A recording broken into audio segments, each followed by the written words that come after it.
On the afternoon of September 5, 1949, more than 72,000 people packed the grandstands at Cleveland Municipal Airport. They had come to see speed. They watched as a radically modified P-51 Mustang screamed around the pylons at over 400 miles per hour, lower and faster than anyone thought possible. Its name was Begins, and at the controls was Bill Odom, a legendary long-distance aviator, a man who had flown around the world in just over 73 hours. He had never flown a pylon race before that weekend. From the ground, the aircraft looked less like a warplane and more like a blade, smooth, stripped of armor, tuned for nothing but velocity. Its radiator had been moved to the wingtips. The fuselage had been sealed and polished. This was the Mustang reborn as a racing machine. On the second lap, something went wrong. As Odom cut inside pylon 3 and tried to correct for the next turn, the Mustang suddenly rolled inverted. For a brief, terrible moment, it flew upside down, silent, weightless, before plunging out of the sky. The aircraft slammed into a house on West Street in nearby Berea, Ohio. Bill Odom was killed instantly. So were Jean Lear and her 13-month-old son, Craig. The family had moved into that house just 4 days earlier. The house burned. Smoke rose above the neighborhood, and 72,000 people watched in stunned silence as emergency crews rushed toward the wreckage. The race continued. Minutes later, another aircraft crossed the finish line. A winner was declared. But the golden age of American air racing was over, and for many watching that day, it felt like something else had ended too. The P-51 Mustang was supposed to be finished. 4 years earlier, it had been the fighter that swept the Luftwaffe from the skies over Europe. It had escorted bombers to Berlin and back. It had become a symbol of victory, of industrial power, of American air dominance. Now, in 1949, it was obsolete. Jets were faster. Jets were the future. And the Mustang, loud, mechanical, built for another kind of war, seemed like a relic that had overstayed its time. That crash in Cleveland appeared to confirm it. The Mustang was dangerous, outdated, belonging to a past the world was eager to move on from. But the P-51 did not disappear. In fact, it was about to begin the most unlikely chapter of its life, a second career that would take it back into combat, across 6 continents, and into wars no one had ever designed it to fight. When the war ended in August of 1945, the United States military faced a problem it had never encountered before. There were too many airplanes. North American aviation had built more than 15,000 P-51 Mustangs during the war. At the peak of production, the factory in Inglewood, California, turned out more than 100 aircraft every single week. Now, the assembly lines went silent almost overnight. Across the United States and Europe, thousands of fighters sat parked wingtip to wingtip in storage depots. They were brand new. Many had never flown a combat mission, and almost all of them were suddenly unwanted. The war was over, budgets were shrinking, and the military had no interest in maintaining an army of propeller-driven fighters in a world rushing toward jet power. Keeping them was more expensive than destroying them. So the order went out. At airfields across the country, crews began dismantling the machines that had won the war. Acetylene torches cut through aluminum skin, control surfaces were ripped away, engines were pulled and discarded. When cutting took too long, cranes were used instead. 18-foot steel plates were lifted high into the air and dropped onto fuselages, smashing them clean in half. Wings folded, canopies shattered. Perfectly flyable aircraft were reduced to scrap in seconds. At Cal Aero Field near Chino, California, a teenage boy stood watching it happen. His name was Ed Maloney. He was still in high school. He loved airplanes. While other kids traded baseball cards, Maloney built wooden models and clipped photographs from aviation magazines. He had grown up during the war, listening to the sound of engines overhead, believing these machines mattered. Now he watched B-17s and B-24s snapped apart like toys. Later, he saw something even worse. House-sized piles of technical manuals, blueprints, maintenance guides, combat notes were stacked together and set on fire. Knowledge accumulated at enormous cost was simply being erased. One of the workers told him he could take as much as he could carry. Maloney made trip after trip to his car, loading it with documents, saving whatever he could from the flames. He would later say it was almost sickening to watch. That day stayed with him. Across the country, Mustangs were sold off at auction for as little as $1,500, less than the price of a new car. During the war, each one had cost the government more than $50,000 to build. Foreign governments acquired them for even less. Some were transferred for the symbolic price of $1 apiece. To most people, the Mustang was just surplus metal. To Ed Maloney, it was history being erased in real time.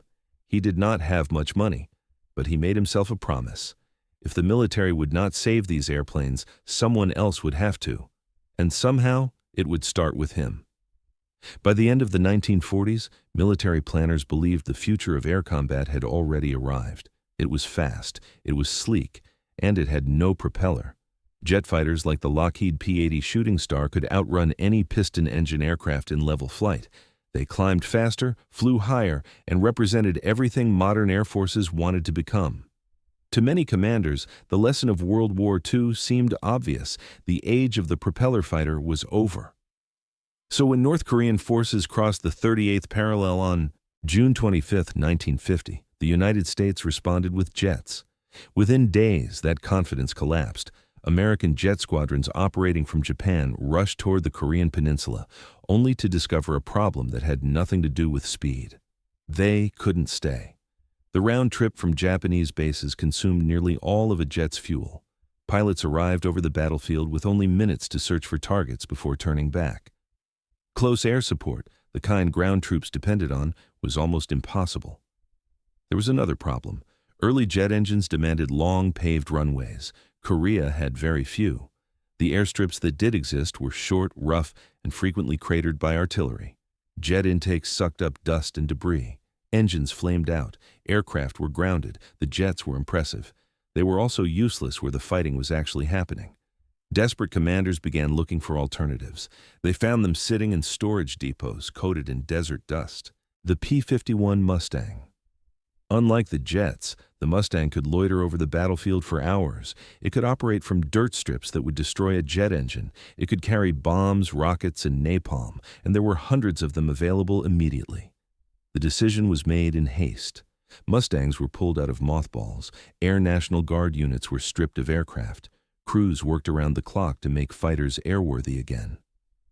In July of 1950, 145 Mustangs were loaded onto the aircraft carrier USS Boxer in Alameda, California. The carrier raced across the Pacific. 8 days and 7 hours later, Boxer reached Yokosuka, Japan, the fastest trans-Pacific crossing by an aircraft carrier in history. By late July, the Mustang was back in combat. Its designation had changed. The P for pursuit was gone. The new U.S. Air Force called it the F-51 now, but the airplane itself was the same. The fighter that had escorted bombers over Berlin was once again diving toward enemy positions, this time against tanks, trucks, and supply columns on the hills of Korea. The jet age had arrived, but it was the old airplane that went to war. The kind of war the Mustang fought in Korea was nothing like the one it had been built for. There were no high-altitude bomber formations, no long escort missions above the clouds, no duels between fighters circling for advantage. This was a low war. Mustang pilots flew at treetop height, searching for tanks, trucks, bridges, and supply columns. They attacked roads, rail lines, and troop concentrations. They circled above friendly forces for hours, waiting for a call for help, and every second they stayed low made them more vulnerable. The Mustang's greatest strength in World War II had been its liquid-cooled Rolls-Royce Merlin engine. At altitude, it delivered extraordinary performance, but near the ground, it carried a fatal weakness. The engine depended on a cooling system filled with liquid. One rifle bullet through the radiator was enough. If coolant escaped, the engine would overheat and seize within minutes, sometimes within seconds. There was no limping home. No safe glide back to base. Pilots had only one choice: bail out or die. Edgar Schmood, the chief designer of the Mustang, watched events in Korea with growing frustration. He said later that the aircraft had never been meant for this kind of fighting. It was designed to escort bombers at 25,000 feet, not to absorb machine gun fire at treetop level. But the Air Force had made a decision after World War II that could not be undone. They had scrapped their P-47 Thunderbolts. The Thunderbolt was heavier and slower than the Mustang, but it had an air-cooled radial engine that could absorb enormous damage and keep running. It was ideal for ground attack. The Navy understood this. They kept their F-4U Corsairs. The Air Force did not. So the Mustang went to war instead. The losses were severe. During the Korean War, 335 F-51 Mustangs were destroyed. 264 pilots were killed or listed as missing. Of those losses, the overwhelming majority were caused by ground fire. Only a handful were shot down by enemy jet fighters. Winter made everything worse. Korean winters were brutal. The Mustangs had no effective de-icing systems. Ice formed quickly on the wings during low-altitude flight. An overloaded aircraft that entered a stall or spin almost never recovered. Pilots died without warning. On the ground, conditions were just as harsh. Forward air bases offered little shelter. Pilots and mechanics lived in tents in unheated buildings. Some rigged improvised heaters using oil and aviation fuel. The results were predictable. Fires and explosions killed men who had survived combat missions. And yet, the Mustang worked. It stayed where jets could not. It flew when jets could not. It reached targets jets could never touch. North Korean troops learned to fear the sound of the Merlin engine overhead. They learned to hide during the day, to move only at night, to scatter and camouflage everything they owned. The Mustang was bleeding, but it was holding the line. In the summer of 1948, a new nation was fighting for its survival. The British mandate in Palestine had ended. Israel had declared independence. Within hours, armies from Egypt, Jordan, Syria, Lebanon, and Iraq crossed its borders. Israel had almost no air force. Its enemies flew Spitfires and Hurricanes, supplied by Britain. Israel's own inventory was a desperate collection of civilian aircraft pressed into service and a handful of Czech-built fighters that were barely airworthy. The United States had imposed an arms embargo on the region. Exporting military aircraft was illegal. So the Israelis improvised. Agents searched the world for fighters they could buy quietly. In the United States, they found 4 P-51 Mustangs for sale. Moving them openly was impossible. Instead, the aircraft were disassembled, crated, and labeled as agricultural machinery, farm equipment manufactured by International. No one asked what kind of tractor weighed 3 tons and came in airplane-shaped boxes. The first Mustangs arrived in Israel in September 1948. Mechanics worked around the clock to assemble them at a hidden airstrip among orange groves. Within days, the Mustangs were flying combat missions. They immediately became the most capable fighters Israel possessed, faster, longer ranged, and more heavily armed than anything the Arab air forces could field. Their range changed everything. The Mustangs could reach Damascus, they could reach Cairo, and they could return on a single tank of fuel. On November 20, 1948, a Royal Air Force Mosquito was flying a reconnaissance mission over Israel. British aircraft had operated with near impunity. Israeli fighters could not reach their altitude. That morning, they could. An American volunteer pilot named Wayne Peake climbed in a Mustang, intercepted the Mosquito, and shot it down. It was a message. The skies over Israel were no longer uncontested. The Mustangs continued flying long after the war ended. They conducted reconnaissance over neighboring states, escorted ground attack aircraft, and struck targets deep inside hostile territory. Then, in October of 1956, the Mustang was given a mission unlike anything it had ever attempted. Israel, Britain, and France had secretly agreed to attack Egypt after the nationalization of the Suez Canal. Israeli forces were to strike first, creating a pretext for intervention. Israeli intelligence identified a critical weakness in Egyptian command and control. It relied on landline telephone cables stretched across the Sinai Desert. If those lines were cut, Egyptian units would be blind.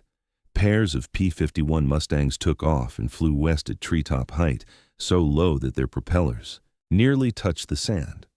A special device had been designed to drag cables through the wires and tear them down. Some of the devices failed. The pilots did not abort. Instead, they flew even lower. They used their wings and propellers to slice through the telephone lines directly at speeds where a single mistake meant instant death. The mission succeeded. Egyptian communications across the Sinai collapsed just as Israeli paratroopers dropped into the Mitla Pass. Units could not coordinate. Orders did not arrive. Confusion spread. The Mustang had done it again, not as a fighter, not as a bomber, but as a wire cutter, flown at the edge of what was survivable. By the late 1960s, the world had moved on. Supersonic jets patrolled the skies of Europe and Asia. Radar-guided missiles replaced machine guns. Air combat had become a matter of electronics, speed, and distance. The propeller fighter was history. Except in Central America. There, old tensions had never disappeared. They had simply waited. El Salvador and Honduras had argued for years over land, immigration, and borders. Hundreds of thousands of Salvadorans had moved into Honduras to work farmland and plantations. When land reforms forced many of them out, resentment hardened on both sides. The breaking point came in the summer of 1969. World Cup qualifying matches between the two nations triggered riots, violence, and political collapse. Diplomatic relations were severed. On July 14th, El Salvador invaded Honduras. Both air forces went to war with aircraft from another era.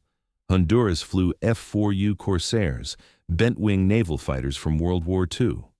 El Salvador fielded a small force of Cavalier Mustang IIs, modernized versions of the P-51 with updated engines, avionics, and extended-range fuel tanks. They were faster than the wartime Mustangs, but they still fought with guns. The first strikes were improvised and chaotic. A Salvadoran transport aircraft dropped bombs by hand from its cargo door. Ground targets were missed, but within hours both sides were flying full combat missions. Mustangs and Corsairs strafed roads, bombed airfields, and attacked troop positions at low altitude. Then, on July 17th, the war entered history. Honduran Air Force Captain Fernando Soto took off in his F-4U-5 Corsair on his fourth mission of the day. His task was ground attack. As he approached the combat zone, one of his wingmen reported his cannons had jammed. Soto ordered him to return to base. As the damaged Corsair turned away, two Salvadoran Mustangs spotted him. They dove to attack. The Honduran pilot fought desperately, evading, calling for help. Soto heard the transmission. He jettisoned his bombs, reversed course, and came down from above. The Corsair's 20mm cannons opened fire. The first Mustang went down. The second tried to escape. Soto chased it and destroyed it as well. 2 victories in minutes, but the fight was not over. Later that same day, Soto engaged and shot down 2 Salvadoran Corsairs returning from a mission. By the time he landed, he had scored 3 confirmed aerial victories. They were the last confirmed kills ever made in combat between propeller-driven fighters. Within 24 hours, the war ended under international pressure. More than 3,000 people were dead, tens of thousands were displaced, and the age of the propeller dogfight was finally, unmistakably over. For the Mustang, it should have been the end. It was not. After the guns finally fell silent, the Mustang faced a quieter danger: oblivion. By the late 1950s, the P-51 was gone from American frontline service. Jets now filled the sky. Air bases that once echoed with the sound of Merlin engines fell quiet. Across the world, Mustangs were parked, sold, or simply abandoned. Some were scrapped where they stood. Others were flown until parts ran out and then left to rust in the sun. But a small group of people refused to let the aircraft disappear. Ed Maloney was one of them. The teenage boy who had watched bombers smashed apart in California grew into a man obsessed with preservation. He bought surplus aircraft whenever he could afford them. Sometimes he traded one airplane for another. Sometimes he stored them wherever space allowed. In 1957, he opened his collection to the public. It became the first aviation museum west of the Rocky Mountains. That museum would eventually be known as Planes of Fame. Maloney was not alone. Across the United States and beyond, former pilots, mechanics, and enthusiasts began rescuing Mustangs from scrapyards and foreign air forces. They tracked down aircraft in Central America, Scandinavia, and the Caribbean. They recovered wrecks from jungles and deserts. They learned to maintain Merlin engines that had not been built in decades. A movement was born. By the 1960s, restored Mustangs began appearing at air shows. By the 1970s, they were racing again. This time far from cities, over the Nevada desert at Reno. The aircraft that once escorted bombers now tore around pylons at more than 450 miles per hour. Engines were pushed far beyond wartime limits. Airframes older than their pilots screamed across the sky. Some of these machines had flown combat missions in World War II. Others had fought in Korea, Israel, or Central America. Now they flew for memory. Prices climbed. A Mustang that once sold for scrap became worth hundreds of thousands of dollars, then millions. Today, an airworthy P-51 can command prices rivaling fine art. Yet for many owners, value was not the point. They restored paint schemes down to the smallest detail. They engraved names of original pilots inside cockpits. They flew aircraft not as toys, but as responsibility. In 2013, a 70-year-old Mustang set a world altitude record for piston-engine aircraft, climbing above 42,000 feet. It flew perfectly, more than 100. Then, 60 Mustangs remain airworthy today. Most still fly regularly. They appear at air shows from Wisconsin to New Zealand. They star in films. They thunder overhead on anniversaries few living people remember firsthand. The factory in Inglewood closed long ago. The last new Mustang left the assembly line in 1945.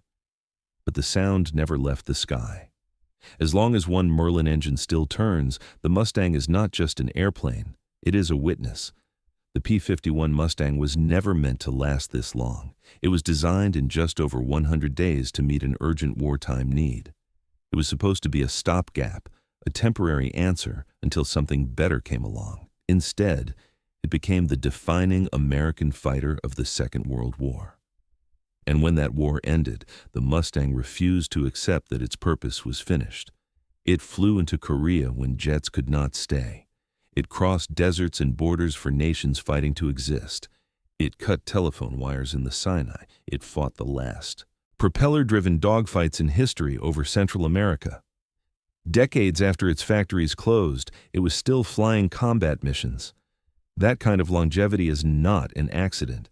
It happened because people kept choosing the Mustang when they had other options. Pilots trusted it, mechanics understood it, commanders relied on it when nothing else would work. And later, when the wars were finally over, others chose to save it. They refused to let it become scrap metal. They refused to let its story end in silence. They rebuilt it, piece by piece, not because it was easy or profitable, but because it mattered.